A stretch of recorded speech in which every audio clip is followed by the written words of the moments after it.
მოგესალმებით. ეს არის Dental House-ის პოდკასტი. Dental House-ი კლინიკა, რომელიც უკვე 19 წელია თქვენი და თქვენი ოჯახის სტომატოლოგიური კლინიკაა. მე მისი წამყვანი ფიქრია კაკაურიძე ვარ, ექიმი პაროდონტოლოგი. დღევანდელი ჩვენი ეპიზოდის სტუმრები არიან კლინიკის იმპლანტოლოგ ორთოპედები ლევან ხვიჩია და გენო ახალაძე. დღეს ვისაუბრებთ ყველაფერზე იმპლანტაციის შესახებ და მასზე ხშირად დასმულ შეკითხვებს განვიხილავთ. პირველი კითხვით მინდა ლევან მოგმართო, რა ხდება, როდესაც პაციენტი მოგმართავს დანაკლისი კბილებით და რა ეტაპების გავლა უწევს პაციენტს, სანამ მიიღებს ჰოლივუდის ხიმილს? პირველ რიგში პაციენტს ვიბარებთ პირველად კონსულტაციაზე, როდესაც ფასდება მისი პირის ღრუ, მისი სურვილები, ხდება 3D კომპიუტერული ტომოგრაფიის გადაღება, ფასდება მისი ძვლოვანი სტრუქტურა, ტიპი ძვლოვანი ქსოვილის, რა თქმა უნდა, როგორი ზომის, რა სისტემის იმპლანტები გამოიყენება ამ კონკრეტულ შემთხვევაში, რაც ინდივიდუალურია, რა თქმა უნდა. ეს ყველაფერი, ეს კონსულტაცია ტარდება ორთოპედთან ერთად, ამ შემთხვევაში ორთოპედი და იმპლანტოლოგი უნდა მოქმედებდნენ ერთად. იგეგმება პაციენტთან შესრულებადი სამუშაო, რა უნდა შესრულდეს, როგორ უნდა გაკეთდეს. ამ შემთხვევაში კონსულტაციას, როცა იმპლანტოლოგი ატარებს, ორთოპედთან ერთად გადიხართ საერთო დაგეგმარებას, ამ კონკრეტულ თქვენ შემთხვევაში ორივე იმპლანტოლოგები ხართ და ორთოპედები არ ხდებათ, თუმცა ის შემთხვევა, როცა იმპლანტოლოგი გეგმავს ყველაფერს, საჭირო არის, რომ ორთოპედმა მიიღოს მონაწილეობა, რადგან წინასწარი მონახაზით ჩვენ უკვე უნდა ვიცოდეთ, რამოდენიმე თვის გასვლის შემდეგ უკვე პაციენტი რა კონსტრუქციას მოირგებს, რა თქმა უნდა, საბოლოოდ რა შედეგი ექნება პაციენტს, ეს უკვე უნდა იყოს ცნობილი წინასწარ, სანამ ჩავსვავთ იმპლანტს, მანამდე უკვე დაგეგმილი უნდა იყოს ეს ყველაფერი. შემდეგ ამ პირველადი კონსულტაციის შემდეგ იმ პაციენტს ვაგზავნით ჩვენ გამოკვლევებზე, საჭიროა გეგმიურ ანალიზებზე, კი ბატონო, საჭიროა მისი ზოგადი ჯანმრთელობის მდგომარეობის განსაზღვრა, რომ შევამციროთ რისკები დეინტეგრაციის, იმპლანტის დეინტეგრაციის, რაც ძალიან მნიშვნელოვანია. ორგანიზმის მდგომარეობა არ გვეცოდინება, ეს ის შემთხვევა, როდესაც სპონტანურად არ ხდება იმპლანტაციის დაგეგმა, მოდი ახლა მე დღეს იმპლანტით მინდა რომ გავიღვიძო და დავიძინო, ესე არ ხდება, რადგან იმპლანტაცია ეს არის ცხოვრების რაღაც წლები უნდა გვემსახუროს, ხო? როცა ვსაუბრობთ იმპლანტზე, იმპლანტი ეს ალბათ ყველა მიცის, რომ არის ხელოვნური კონსტრუქცია, ტიტანის შენადნობი და კიდე მაინც რომ ვისაუბროთ, რამდენი წლით უნდათ იმპლანტი, მთელი ცხოვრება ალბათ გვეკითხებიან. რა თქმა უნდა, პაციენტს ყოველთვის უნდა რომ მთელი ცხოვრება გაყვეს. სამწუხაროდ თავისი კბილი არ მიყვება. რა თქმა უნდა, მაგრამ თავისი კბილიც არ მიყვება, თუმცა შესაბამისი მოვლის შედეგად იმპლანტი შეიძლება გაყვეს კიდევაც პაციენტს მთელი ცხოვრება. ანუ იმპლანტის სიცოცხლის ხანგრძლივობა, რო ვისაუბროთ იმპლანტის სიცოცხლის ხანგრძლივობაზე, შეიძლება ავიღოთ 20-25 წელი, თუ პაციენტი კარგად მოუვლის ივლის ექიმთან კონსულტაციაზე. აბსოლუტურად დამოკიდებულია პაციენტზე. პაციენტი როგორ მოუვლის, როგორ შეასრულებს ექიმის მიერ დანიშნულებას, როგორ ივლის გეგმიურ პროფილაქტიკაზე. ამას ძალიან დიდი მნიშვნელობა აქვს ამ შემთხვევაში. ლევან, იმპლანტაციას რამე უკუჩვენება ექნება და რა არის ის უკუჩვენებები, ასაკი, დაუშვათ მდგომარეობები, რომელი მდგომარეობები გვაძლევს უკუჩვენებას, რომ იმპლანტი ვერ შეატარდება, იმპლანტაციაზე ან გადავადება გვჭირდება, რა არის ის უკუჩვენება? რა თქმა უნდა, ესეთი უკუჩვენებები არის. ეს არის ზოგადი დაავადებები, როდესაც პაციენტი არის მაგალითად ონკოლოგიური პაციენტი. დისპოსპონატებს, როდესაც იღებს კი ბატონო, ქიმიოთერაპიას, ღირურთერაპიას. კი ბატონო, სხვადასხვა დაავადებები, ქრონიკული დაავადებები. რა თქმა უნდა, ასევე შაქრის დონეს სისხლში. მაგრამ ესეც პირობითია უკვე. დღეს თანამედროვე იმპლანტაცია უკვე გვაძლევს იმის საშუალებას, რომ ეს უკუჩვენებად აღარ ჩავთვალოთ. არსებობს საიმპლანტაციო სისტემებიც, რომელიც უკვე გვერდსუვლის ამ დაავადებას და ამ გართულებას. ოპოროზისას შესაძლებელია ადრე წლების წინ, მაგალითად ესეთ პაციენტებს უარს ვეუბნებოდით. ეხლა უკვე ოსტეოპოროზი რიგ შემთხვევებში აღარ წარმოადგენს უკუჩვენებას, ეს არის პირობითი. 100%-იან უკუჩვენებას წარმოადგენს, რა თქმა უნდა, ონკოლოგია, ონკოლოგიური პაციენტი.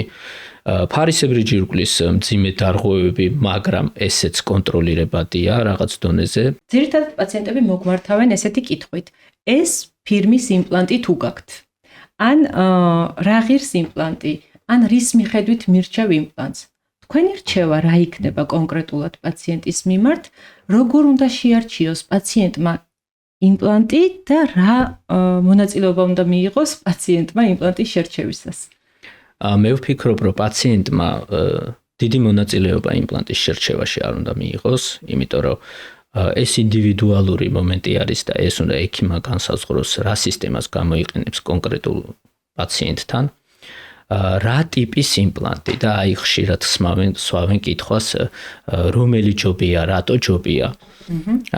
მე მინდა გითხრათ, რომ ჩემი აზრით ყველა საიმპლანტაციო სისტემა დღეს რაც გვაქვს არის კარგი. ჩვენ ბაზარზე უკვე შეიძლება თამამის არის ყველა კარგი. არანაირი მნიშვნელობა არ აქვს, აი მაგალითად ფასს ძვალთან ინტეგრაციაში. ანუ ეს არ არის პანაცეა, ეს არ არის გამსაზღვრელი იმისა, რომ აი ეს იმპლანტი მაგალითად ღირს ნაკლები და ის მეორე იმპლანტი ღირს ძვირი და ეს არ მიიღებს ამას ჩემი ორგანიზმი და იმას მიიღებს. არ არის ეს გამსაზღვრელი, მაგრამ ინტეგრირდება. ეს იმპლანტი არა. უფრო ექიმს უნდა ვენდოთ და ექიმის მიხედვით უნდა მოხდეს იმპლანტის შერჩევა. კი.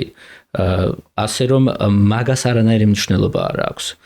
იმპლანტი თუ არის სწორედ განსაზღვრული, ჯანმრთელობა პაციენტის სწორედ შეფასებული და ყველაფერი პროტოკოლის წესისამებრ გაკეთებული, ინტეგრირდება როგორც შედარებით უფრო ბიუჯეტური იმპლანტი, ასევე შედარებით უფრო ძვირადღირებული იმპლანტიც ინტეგრირდება და თავის საქმეს ორივე ძალიან კარგად შეასრულებს.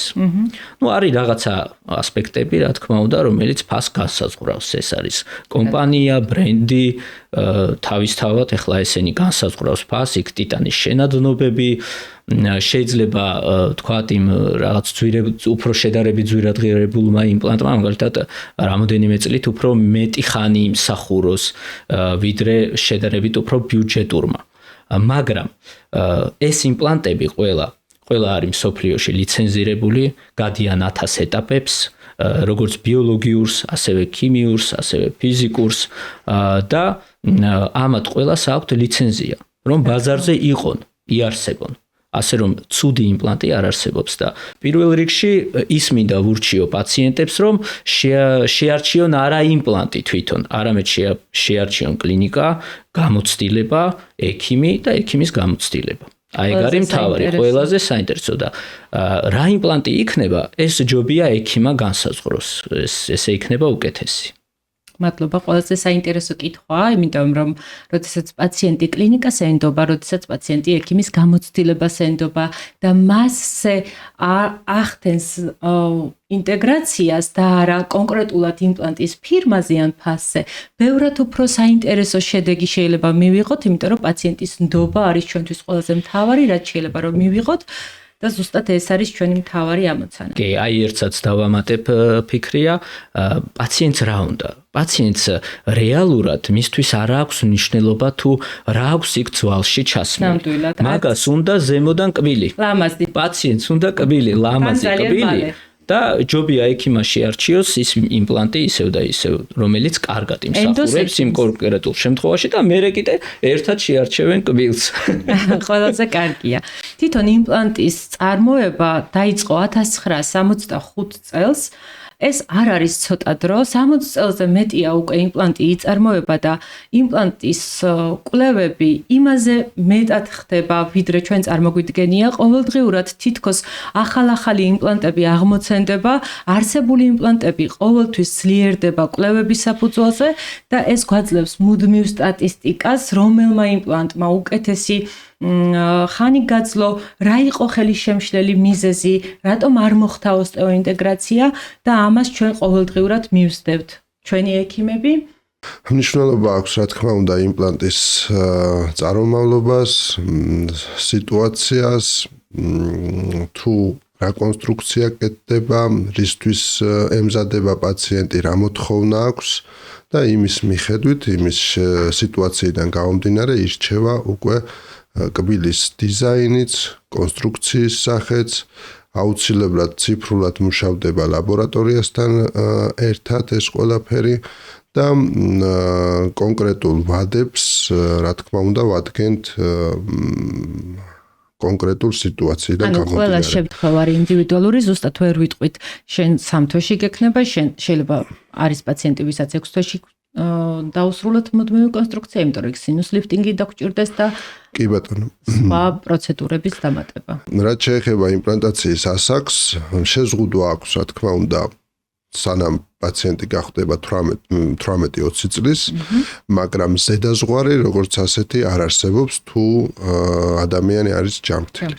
ამ ჯანმრთელობის მდგომარეობასთან დაკავშირებით ლევანმა ისაუბრა მშვენივრად, გითხრათ რაღაც ნიუანსები, რაც შეიძლება რომ რის დროსაც შეიძლება რომ იმპლანტაცია არ გაკეთდეს.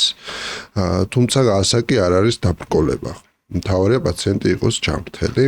მე მაგალითად ჩემპიონატი გამოცდილებიდან მქონია შემთხვევა 90 წლამდე მამაკაცს გაუკეთე იმპლანტაცია და მშვენივრად გრძნობს თავს. ანუ რეაბილიტაციის პროცესს არ განსაზღვრავს ასაკი, მთავარია მისი ზოგადი ჯანმრთელობის მდგომარეობა. გადავდივართ იმ ეტაპზე, როდესაც პაციენტს ჭირდება უკვე კბილები და დროები, ვადები. არსებობს სიტუაცია და მოცემულობა, როდესაც შეგვიძლია იმპლანტის ჩასმა და იმავე დღესვე თუნდაც დროებითი კბილის გაკეთება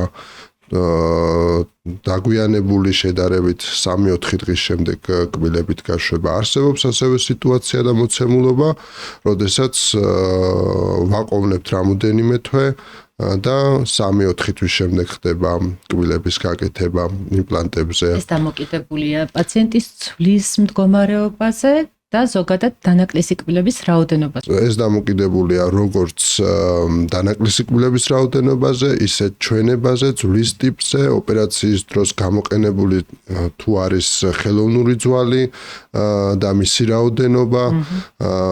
ეს ყველაფერი როგორც წესი იგეგმება კონსულტაციის დროს. და ვადების დროც შესაბამისია. პირველ დღესაც შეიძლება, 3 დღის შემდეგაც შეიძლება და 3 თვის შემდეგაც შესაძლებელია კბილების, ასე ვთქვათ, დაფიქსირება ჩვენს ჩასმულ იმპლანტებზე. ანუ იმპლანტაციის პროცესი თავის მხრივ მოიაზრებს იმპლანტის ჩახრახნას, გადის რამოდენიმე თვე, ოსტეოინტეგრაცია მიმდინარეობს. ამ დროს პაციენტი არაფერს არ აკეთებს, რამოდენიმე თვის შემდეგ მოგმართავს კლინიკაში და მხოლოდ მის შემდეგ იწყება უკვე ახალი ეტაპი, როდესაც ხდება ხძილს ზემოთ ხელოვნური კონსტრუქციის დამზადება. დიახ, ის რისთვისაც პაციენტმა მოგმართა რეალურად, რო კონდეს ლამაზი ღიმილი და ეს ღიმილი ზუსტად თავიდანვე კონსულტაციის დროს იგეგმება. არის მომენტები, როდესაც ვაჩვენებთ კონსტრუქციას თუ რა იქნება ეს იმპლანტი, რომელიც მისთვის ჩვენ შევარჩიეთ, ზევიდან რა კონსტრუქცია უნდა გაკეთდეს, რისთვის არის გათვლილი ეს ყველაფერი. თუ ყველაფერი არის დაბალანსებული, შესაბამისად მუშაობს ნებისმიერი ტიპის იმპლანტი წლები, ხო? არ აქვს მნიშვნელობა აუცილებლად რაღაცა ძვირფასიან იმპლანტებს. თუმცა იქაც არსებობს რაღაცა პატარა ნიუანსები, რითიც ალბათ უკეთესია შედარებით ბიუჯეტურ იმპლანტებზე, მაგრამ არა გადამწყვეტი ეს ყველაფერი, ხო? მთავარი არის გათვლა, ნდობა პაციენტის ექიმის მიმართ, კლინიკის მიმართ და ამ ყველაფერსთან ერთად დანარჩენი უკვე გამოდის რაც უნდა იყოს. იმ შედეგს ვიღებთ, რაც პაციენტს მოლოდინი აქვს. დიახ, ერთს დავამატებდი კიდე და ორთოპედიული ნაწილის მოქნილობა. საიმპლანტაციო სისტემას უნდა კონდეს მრავალფეროვანი ორთოპედიული ნაწილი, რომ ექიმას შეძლოს მრავალნაირი სიტუაციიდან გამოსავალი ნახოს კარგად, ისე რომ პაციენტი არ დაზარალდეს ამით. ამასაც მნიშვნელობა აქვს, რა თქმა უნდა, იმპლანტის შერჩევის დროს. ხო, ძალიან საინტერესოა უბრალოდ, მხოლოდ იმპლანტის ჩასმით ვერ დასრულდება, უნდა მოხდეს სწორი ორთოპედიული კონსტრუქციის შესრულება, დაგეგმარება და მერე ეს საერთო ჯამში გვაძლევს კარგ შედეგს, რისთვისაც პაციენტმა რეალურად თავიდან მოგმართა. იმპლანტაციის შემდეგ მნიშვნელოვანია, რომ პაციენტებს უფრო მეტი მოლოდინი აქვთ ხოლმე ჩემი გამოცდილებით, რომ პაციენტები ამბობენ, რომ უფრო მეტად მეშინო და უფრო მეტად ნერვიულობდი, ვიდრე თვითონ იმპლანტი იყო, იმპლანტაციის პროცესი იყო რთულიო. მე ესე ვადარებ, მე პირადად გენოექიმის ჩასმული იმპლანტები მაქვს, რამდენიმე უკვე 10 წელია და მე პირადად ესე ვეუბნები ჩემ პაციენტებს, რომ იმპლანტაცია იმაზე მარტივია, ვიდრე კბილის ამოღება, იმიტომ რომ ჩემი სუბიექტური გამოცდილება უკვე მაძლევს საშუალებას და უკვე 10 წელიც არ არის ცოტა დრო, რომ მე დავკვირვებოდი სწორი იმპლანტის მოვლის შემთხვევაში ნიშნულოვანია, რომ გენოექიმი ჩემ ვიზიტზე, გეგმიურ ვიზიტზე, როცა მივდივარ ხოლმე, მეუბნება, რომ კარგი მოვლილი გაქვს იმპლანტი.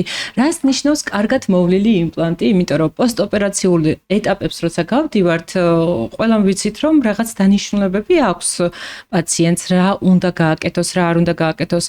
თუ შეიძლება ამაზე რომ ვისაუბროთ, ლევან, იმიტომ რომ როგორც წესი იმპლანტი ხდება მეორადი ადენტიის დროს, მაგრამ თუმცა არის შემთხვევები, როდესაც პაციენტი მოგმართავს უკვე დაზიანებული კბილის ფესვით, ამ დროს აღარ ხდება კბილის ფესვი ფუნქციური, ვეღარ ვიყენებთ და ერთ მომენტად ხდება ექსტრაქციაც, ანუ კბილის ამოღება და იმპლანტაციაც.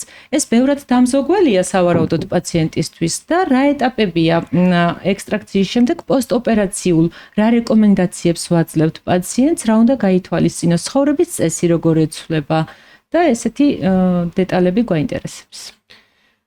პირველ რიგში პაციენტს უნდა ესმოდეს და ყოველთვის ახსოვდეს, რომ მან მაინც არის რაღაცა ხელოვნური და ეს არ არის საკუთარი კბილი და ამ ყველაფერს თავისებური მოვლა სჭირდება. ზოგადად თავის კბილებსაც სჭირდება მოვლა, საკუთარ კბილებს მოვლა სჭირდება, მაგრამ იმპლანტს სჭირდება გარკვეული მოვლა, რა თქმა უნდა.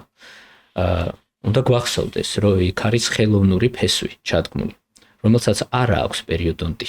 შემართებელი ამორტიზაციის უნარი და იმდენის ატანა არ შეუძლია, როგორც მაგალითად საკუთარ კბილს. რასაც ჩვენი კბილი გვაპატიებს, იმპლანტი ამას არ გვაპატიებს. ამიტომ პაციენტს ყოველთვის უნდა ახსოვდეს და ცხოვრების წესი უნდა შეცვალოს და არ დატვირთოს იმაზე მეტად, ვიდრე ეს შეუძლია, რომ აიტანოს. არ დატვირთოში გულისხმობთ კაკლის გატეხვას, ბოთლის გახსნას და ასეთ ხაშლამის დიდ ნაჭრებს, ხო? ქართულ კულტურაში. რა თქმა უნდა, ხშირად ვიხმაროთ დანა. აბა რისთვის მინდა იმპლანტები? პაციენტები რო გეუბნებიან, რა ხდება მაგ დროს? აბა რისთვის მინდა? იმპლანტი მუშაობს ძალიან კარგად. მაგრამ როგორც საკუთარი კბილი, ისეთ დატვირთვას ვერ აიტანს იმპლანტი. ამიტომ მას უნდა მიხედვა. შემდეგ გეგმიური პროფილაქტიკა არის აუცილებელი. ყოველ 6 თვეში ერთხელ წმენდაზე სიარული ექიმთან და შემოწმებაზე სიარული. ხომ არ მოიშვა ჭანჭიკი, რაც ძალიან მნიშვნელოვანია და მეთანხმებით, ხო? გენო. იმიტომ რომ თუ იმპლანტს მოეშვა ჭანჭიკი, რაც არის შესაძლებელი, ის უნდა დაუჭიროთ აუცილებლად, რომ არ გატყდეს სისტემა. ანუ უგულებელყოფა ის, რომ კბილის რაღაც უცნაური შეამჩნია პაციენტმა, მაგრამ იყოს არაუშავს არ მივალ ჯერ ექიმთან, უფრო დაგვიანებული შედეგით მომართვიანობა იწევს, შეიძლება იქ გადაატეხვას და უფრო გართულებას, ხო? და არა მარტო მაგ შემთხვევაში ფიქრია, რომ მაინც და მაინც უნდა შეამჩნიოს, რომ ერყევა კბილი. ისედაც უნდა იაროს, ანუ ყოველ 6 თვეში ერთხელ აუცილებელია რომ იაროს ექიმთან, რომ ექიმმა შეამოწმოს, გააკეთოს პროფესიული წმენდა და შეამოწმოს, ხო, ყველაფერი რიგზეა თუ არა იქ ამ გაკეთებულ საქმეში. ეს რა თქმა უნდა იმპლანტის ექსპლუატაციას ზრდის, რა თქმა უნდა. მეორე სახში თვითონ მოვლის კულტურა, ყოველ დღეში ორჯერ წმენდა, საჭიროა ირიგატორის გამოყენება. თუმცა იმ ირიგატორის გამოყენებასაც სწორი ცოდნა უნდა. აუცილებელია ექიმმა პაციენტს აუხსნას, როგორ უნდა გამოიყენოს ეს ირიგატორი, თორე შეიძლება იმ ირიგატორით პირიქით დაიზიანოს, თუმცა იმ ინტერდენტალურ ჯაგრისაც ფრთხილად. რა თქმა უნდა, სადაც გადის ინტერდენტალური ჯაგრისი, აუცილებლად ინტერდენტალური ჯაგრისი უნდა გაატაროს პაციენტმა, ეს უკვე ყველა კონსტრუქციის ქვეშ უნდა გადიოდეს ეხლანდელი გაიდლაინებით, იმიტომ რომ სხვანაირად ვერ ხერხდება კბილთაშორისი სივრცის გასუფთავება, კბილის ზედაპირი ვერ ხერხდება, რომ გასუფთავდეს ჯაგრისით მხოლოდ და ეს ძირითადად ეს არის რაც პაციენტმა უნდა გააკეთოს. შემდეგ ლევან ოპერაციის შემდეგ ანტიბიოტიკო თერაპია რა გვჭირდება, როგორ უნდა იცხოვროს პაციენტმა იმ 2 კვირის მანძილზე, სანამ ნაკერებს მოუხსნით და უკვე მშვიდად გაუშვით. ეს ძალიან ხშირად დასმული კითხვაა პაციენტების მხრიდან, რომ აი როგორი იქნება რეაბილიტაცია. ხანდახან იმასაც კი ამბობენ, რომ მუშაობას შევძლებ. ერთი კვირა შევძლებ მუშაობა. რა თქმა უნდა, ასეთი რთული არ არის, როგორც პაციენტებს ესახება. ხშირად. ჩვეულებრივად აგრძელებს ადამიანი ოპერაციის შემდეგ ცხოვრებას. სახში თავისით მიდის. მოქმედია. არ აქვს შეზღუდული რაღაცა შრომა. რა ხდება ახლა ანტიბიოტიკებთან დაკავშირებით? ფიზიკური აქტივობა ალბათ. ფიზიკური აქტივობა ხო, რა თქმა უნდა, ახლა არ არის სასურველი ოპერაციის დღეს ფიზიკური აქტივობა.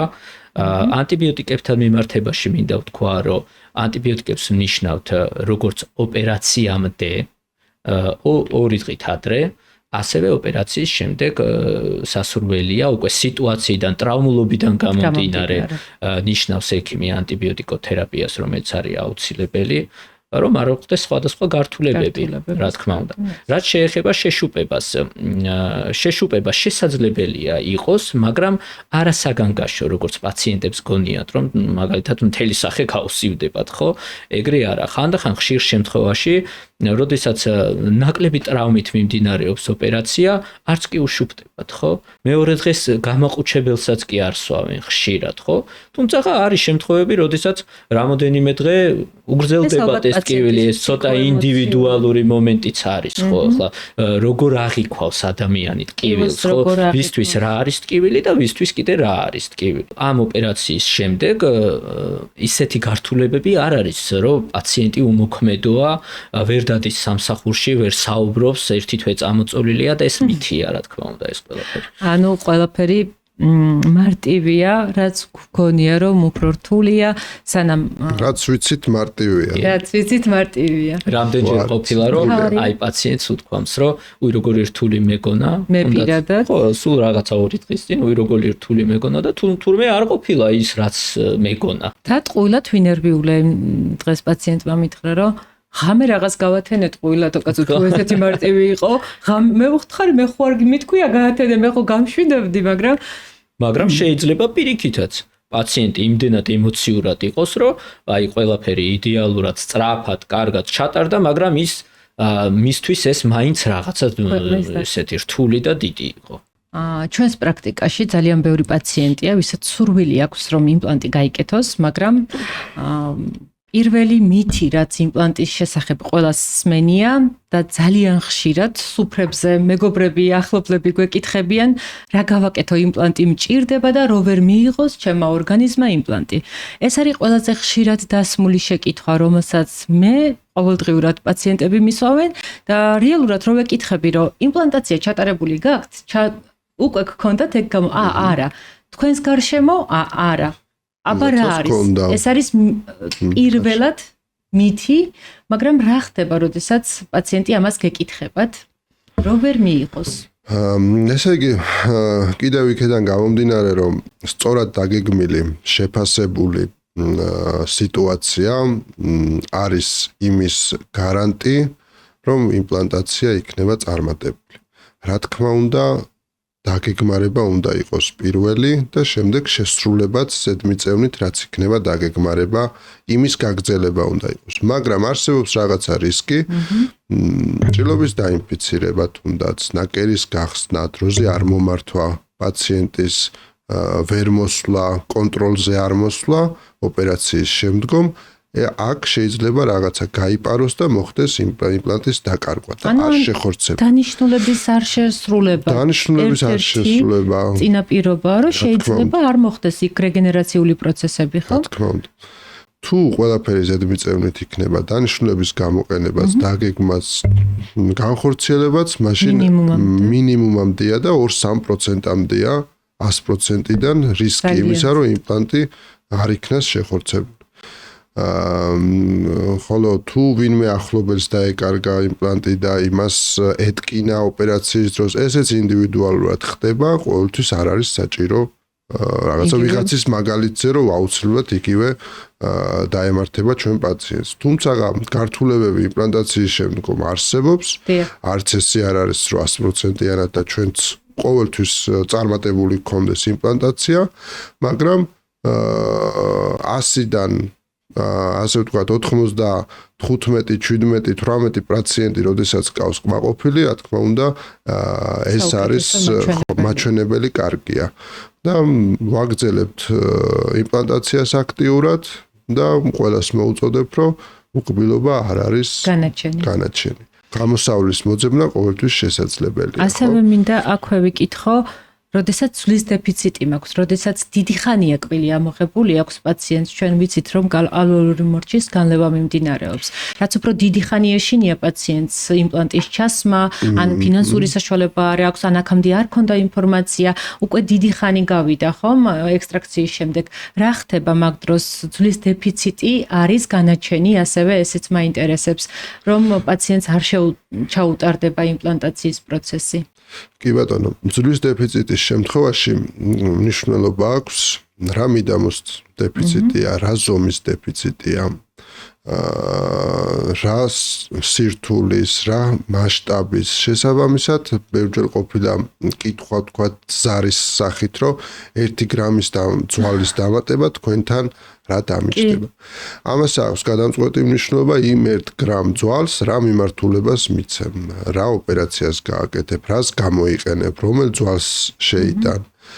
ეს ყველაფერი რა თქმა უნდა საუბრობთ მაყურებელს რომ კარგად აუხსნათ, ეს შეიძლება აუტოტრანსპლანტაცია მოხდეს, ცვლის საკუთარი ქსოვილი, მაგრამ არის სინთეზური წლები, რომლებიც უკვე წლებია დანერგილია ჩვენს პრაქტიკაში და უკვე მწარმოებლის მიხედვით ექიმი იმპლანტოლოგი იღებს გადაწყვეტილებას, მას რომელი სინთეზური ძვალი შეუთავსოს, ხო? დანაკლის მიდამოს. კი ბატონო, არსებობს როგორც უკვე აღნიშნეთ სინთეზური ძვლები, ადამიანური წარმოშობის ძვლებიც და ანუ საკუთარ ძვალზე მუშაობაც რა თქმა უნდა. ეს ყველაფერი არის ზუსტად იმ მდგომარეობიდან გამომდინარე, თუ რა მიმართულებას ვაძლევთ რიგი ოპერაციების დროს. ხო, ზუსტად ესე რომ კონკრეტული სირთულე ახსნა, რომ 1 გრამი ძვალი დავემატეს 2 გრამი თუ 3 გრამი. 1 გრამი ძვალი დაღის. ხო, ანუ ესე არ ხდება და ეს უნდა იცოდეს პაციენტმა.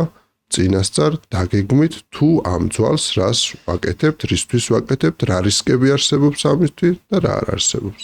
მაგრამ ყველაფერი შესაძლებელია, ძვლის დამატებაც არის ერთ-ერთი მეთოდი, რომელიც წლებია, რაც იმპლანტაცია შემოვიდა, დაიწყო საქართველოში და მსოფლიოში, იქვე გაჩნდა ზუსტად ძვლის დამატების რა თქმა უნდა. ჩვენს ყოველდღიურ პრაქტიკაშიც.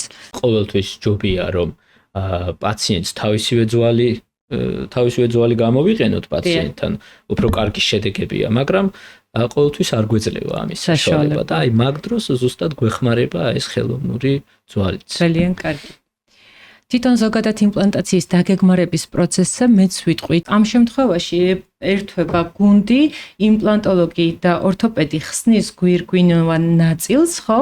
და უკვე მიდის პაროდონტოლოგის საქმე, ანუ მუშაობთ ამ შემთხვევაში, მუკოზიტის შემთხვევაში ხძილი არის შეწითლებული, გაღიზიანებული, პაციენტს მსუბუქი დისკომფორტი აქვს, თუმცა ამ შემთხვევაში თუ დროულად მივა პაროდონტოლოგთან ან მის იმპლანტოლოგთან, დაავადება პროგრესირებას ნაკლებად განიცდის.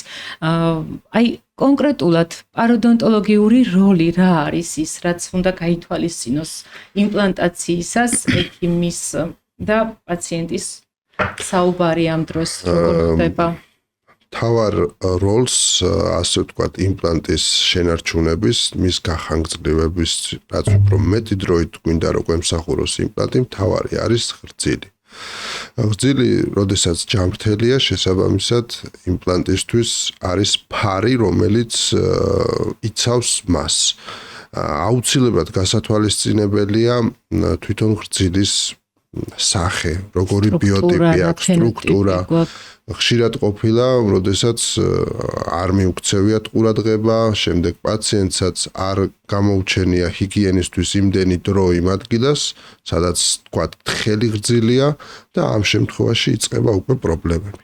ეს პრობლემები საკმაოდ სწრაფად მიმდინარეობს იმპლანტის გარშემო, ვიდრე საკუთარი კბილის გარშემო. შესაბამისად, რამოდენიმე დღე თუ არ მივიდა ამ პაციენტი ექიმთან, ან წმენდა არ ჩაიტარა ზუსტად ისე როგორც საჭიროა, ეს იწვევს უკვე იმ სავალალო შედეგს შემდეგ, ხო? აუცილებელია იმპლანტზე უფრო მეტი ყურადღების დათმობა, ვიდრე საკუთარ კბილზე.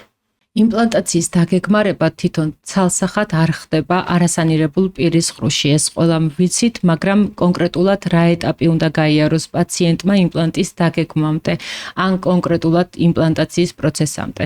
ისეთი როგორიც არის ხცილის ანთება, გინგივიტი ან პაროდონტიტი, ეს ყველაზე ხშირად გავრცელებული პირის ყრუს დაავადებებია, რის გამოდაც პაციენტები მოგმართავენ, ან თუნდაც შეიძლება საერთოდ არ მოგმართოს და უკვე შორსწასული პროცესი შენიშნოს ექიმმა, იმპლანტოლოგმა.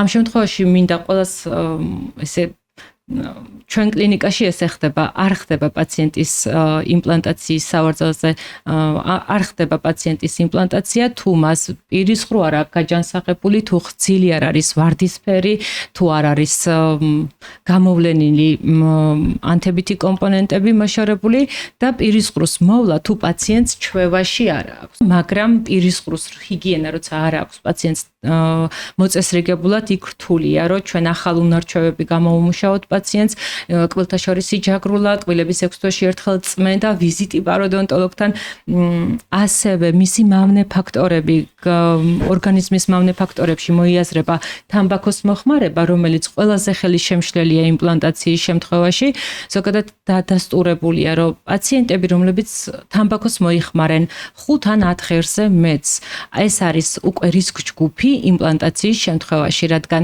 ორგანიზმის მდგომარეობა არც თუ ისე სახარბიელოა ამ შემთხვევაში, რა თქმა უნდა, პაციენტს ყველაზე მეტად უნდა რომ თამბაქოს მოხმარება შეამციროს, მაგრამ არიან პაციენტები, რომლებსაც პაროდონტოლოგიური კონსულტაციის შემდეგ ჩვენ ვუხსნით, რომ სასურველია რაოდენობის შემცირება და შემდეგ უკვე თამბაქოს მოხმარების აკრძალვა და პაციენტები მოყვებიან, რადგან უკვე გააზრებული აქვთ მათ ეს ნაბიჯი, იმიტომ რომ გრძელვადიან პერსპექტივაში უნდათ თავიანთი ახალი კბილი რო ემსახუროთ და ძირითადად ამ შემთხვევაში არის ექიმის კოლაბორაცია პაციენტთან და ყოველთვის ყველაზე კარგ შედეგს მაგ დროს ვიღებთ, როდესაც პაციენტს ესმის ექიმის, როდესაც ითვალისწინებს მის რჩევებს და ყოველთვის შედეგიც ბევრად სასურველი, კეთილსაიმედოა და ყველა კმაყოფილი ვრჩებით, ხო? კი ბატონო. ჩვენ დღევანდელი შეხვედრა რომ შევაჯამოთ, მადლობა მინდა გადაგიხადოთ, დღევანდელი ჩვენი ეპიზოდი ძალიან საინტერესო იყო, ჩემთვის პირადად ძალიან ისეთი ყოველდღიურად რასაც ვსაუბრობთ, მოხდა ისე რომ გამოვიტანეთ პაციენტებისთვის უფრო ფართო არეალზე და ძალიან მოხარული ვარ, იმიტომ რომ ჩვენ ყოველთვის ვცდილობთ რომ პაციენტის ინფორმირება მოხდეს უფრო მაღალ დონეზე, ვიდრე მას შეიძლებოდა ქონოდა აქამდე ინფორმაცია, რადგან ინფორმაციის ცოდნა ეს ნიშნავს იმას, რომ ჩვენ უკვე ვიცით, როგორ უნდა ვებრძოლოთ ამა თუ იმ პრობლემას და როდესაც მე ვიცი, ასევე მე ვხედავ პრობლემას. კიდევ ერთხელ მადლობა და ვფიქრობ, რომ იმპლანტაცია ეს არის ყველაზე მარტივი გამოსავალი უკბილობისას. თუმცა ჩვენი მთავარი სლოგანი, გენო დამეთანხმები ალბათ, ჯერ კიდე წლების წინ ჩვენი მთავარი სლოგანი იყო, რომ შეინარჩუნეთ თქვენი საკუთარი კბილი. ჩვენთვის ყველაზე მთავარია ჩვენი არსებობა სწორედ მაგას ემსახურება, ჩვენი არსებობა სწორედ ამ მისიას ემსახურება, რომ ჩვენთვის ყველაზე მნიშვნელოვანია ზრუნვა მოვახდინოთ ადრეულ ასაკში, ბავშვობიდან მოხუცებულობამდე, მაგრამ თუ იმ შემთხვევაში, რომ თუ თქვენ დანაკლისი კბილები გაწუხებთ, ან უკვე კბილთა მეორადი ადენტიით ხართ, ამ შემთხვევაში იმპლანტაცია მართლაც რომ საუკეთესო გამოსავალია. მე გისურვებთ ჯანმრთელობას, მადლობას გიხდით დღევანდელ პოდკასტში მონაწილეობისთვის. მადლობა ჩვენს მაყურებელს, რომ გვისმინეთ, გისურვებთ ჯანმრთელობას და ბედნიერ ღიმილს.